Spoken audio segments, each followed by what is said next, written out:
হ্যাঁ, আমরা যারা ধরেন ব্যবসা করছি, সারাদিন ব্যবসা বাণিজ্য করে রাতে যায় বাসায় ঘুমাই। কেন ঘুমাই? যে আমি যদি ঠিকঠাক না ঘুমাই, পরের দিন আমি আবার ব্যবসা বাণিজ্য করতে পারতাম না। পারবো কি? পারবো না। ছাত্ররা যারা, তারাও যায় দেখেন সারাদিন ক্লাস টাস করে রাতে যায় ঘুমায়, কারণ পরের দিন আবার সে ক্লাস টাস করতে হবে। চাকরি যারা করে ওনারাও সেম, সারাদিন অফিস টফিস করে রাতে যায় রেস্ট নেয়, কারণ পরের দিন ওনার এনার্জি দরকার আবার সেই কাজগুলো। তাহলে যা দেখেন এক কেন্দ্রিক, তার এই সময় তার মেধাটা ওইদিকে ঘুরছে, তার সময়টা এদিকে ব্যয় হচ্ছে, তার পরিশ্রমটা এদিকে যাচ্ছে। আবার এই কেন্দ্রিক এটারে আরও সুন্দর করলে এখানে নিজের ভ্যালুয়েবল করার জন্য তার টাকা পয়সা প্রয়োজনে সে ব্যয় করছে। ওনার প্রশ্ন হইলো দেখেন, এই 4টা জিনিস 24টা ঘন্টায় আমরা যেখানে ব্যয় করছি, আমরা যারা মুমিন আমরা তো বিশ্বাস করি এই জীবনটার পরে আরেকটা জীবন আছে না? হ্যাঁ, এই পরবর্তী জীবনের জন্য ওনার এখানে হইলো যে আমরা যারা আছি এখন ধরেন আমাদের বয়স এখানে 100-র উপরে কারণে আছে কি? হ্যাঁ, এই যে আমরা আর কত বছর সুখী হওয়ার জন্য চেষ্টা করছি? সর্বোচ্চ আর 100 বছর। আমরা এই বয়সে যারা আছি আর কত বছর বাঁচতে চাই আমরা? 100 বছর সর্বোচ্চ। হ্যাঁ, ওনার প্রশ্ন হলো যে দেখেন সর্বোচ্চ 100 বছর সুখী থাকার লাগে আপনার মেধা, বুদ্ধি, জ্ঞান, আপনার সময়, আপনার অর্থ, টাকা পয়সা, আপনার পরিশ্রম, চেষ্টা সবগুলির 100% মাত্র 10 বছরের জন্য। ধরেন 100 বছর, আচ্ছা 100 বছর যে বাঁচবেন এটার কোনো গ্যারান্টি আছে আপনার কাছে?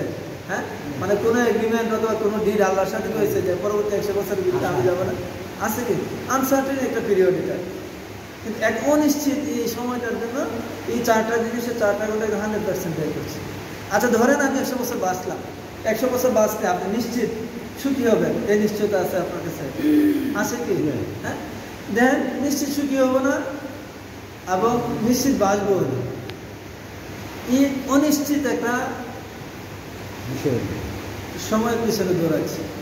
আমার এই 4টা জিনিসে 100% ব্যয় করছি। আমরা যারা মুমিন আমরা তো বিশ্বাস করি দুনিয়ার জীবনে, দুনিয়ার জীবনের পরে আমাদের আরেকটা জীবন আছে। এই জীবনে ব্যক্তিটা কি? এই জীবনে ব্যক্তিটা কি বলেন? হাদিসে আসছে একটা আঙ্গুল যদি সমুদ্রের পানিতে ডুবানো হয়, এই আঙ্গুলটা উঠিয়ে নেওয়ার পর যে পানিটা এই আঙ্গুলে লেগে আসবে এটা হচ্ছে দুনিয়ার জীবন, আর সমুদ্রের বাকি পানিটা হচ্ছে আখিরাত। মানে চিন্তা করলে এই জন্য ওই জীবনটার জন্য, এটা অসীম জীবনের জন্য। এবং ওই জীবনে দেখেন আপনি ওইখানে সফল, সাকসেস মানে কি আপনার নিশ্চিত সুখী জান্নাত, আর ওইখানে ফেইলার মানে কি আপনি নিশ্চিত জাহান্নামে যাবেন। নিশ্চিত অসীম একটা জীবন, নিশ্চিত সুখী একটা জীবন। এইখানে এই জীবনটার জন্য এই 4টা জিনিস, আপনার মেধা, বুদ্ধি, জ্ঞান, আপনার সময়, আপনার পরিশ্রম, আপনার টাকা পয়সা, এই 4টা জিনিস কি পরিমাণ ব্যয় করছি আমরা? আমরা চিন্তা করি কি পরিমাণ ব্যয় করছি? আমরা কি ব্যয় করছি? আমরা তাহলে আমাদের কি করা উচিত? আমাদের নিজের বিবেককে একবার জিজ্ঞাসা করি। এই জন্য আল্লাহ রাব্বুল আলামিন কোরআন শরীফ বাকি সুন্দর করে বলছেন, আফালা তাআকিলুন, তোমরা কি বুঝবে না? আফালা তাতাফাক্কারুন, আফালা তাতাফাক্কারুন, তোমরা কি চিন্তা করবে না? আফালা তাআলামুন, তোমরা কি এগুলি জানো না? শুধু অনেকগুলি বর্ণনা বলে বলে শেষে আল্লাহ রাব্বুল আলামিন সুন্দর করে বলছেন, আফালা তাআকিলুন, তোমরা কি বুঝো না এগুলি? এইভাবে সুন্দর করে করে আল্লাহ রাব্বুল আলামিন বলছেন।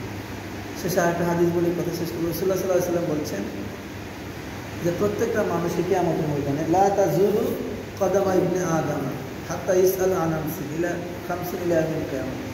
আদম সন্তানকে 5টা প্রশ্নের উত্তর দেওয়ার আগ পর্যন্ত একটা কদমও সামনে এগোতে দেওয়া হবে না। প্রথম প্রশ্নটা হবে আন উমরিহি ফিমা আফনাহু, সে তার জীবনকালটা কীভাবে কাটিয়েছে। আমার জীবনের ব্যাপ্তি কি? জন্ম থেকে মৃত্যু পর্যন্ত, তাই না? এটাই তো আমরা জীবন বলি। এখানে একদম স্পেসিফিক উনি প্রশ্ন করছেন আন উমরিহি ফিমা আফনাহু, আমরা জীবনকালটা কীভাবে কাটাইছেন এটা হিসাবে আপনার আল্লাহর কাছে আপনাকে দিতে হবে। দেখেন একবারে একটা মানুষের জীবন তো এখানে শৈশব আছে, কৈশোর আছে, যৌবন আছে, বৃদ্ধ, সব অবস্থায় তো আছে।